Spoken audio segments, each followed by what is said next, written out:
These are the replacement blades for the CUB Cadet Zero Turn. The model I have is the ZT142E, so it's the 42-inch zero turn mower.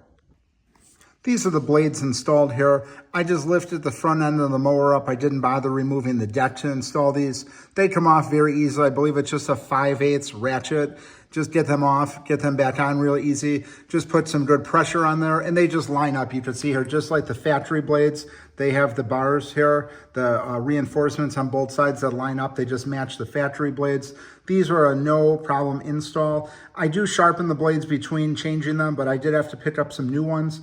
The blades last a good amount of time, but I am using this machine a lot and it is going through some different weeds and things like that. So they were just all chewed up. So it's just time for new blades. But overall, these are really nice blades. Very easy to get these installed. It's no problem changing them out at all. Have a really nice yellow powder coat on them, and they're got the nice sharp edges here on the sides. So this is a very quick installation for these here. Again, this is for the CUB Cadet 42-inch zero turn. It does fit other model numbers, but I'm using the 42-inch zero turn on this one, and just really nice blades. Highly recommend these if you have the CUB Cadet.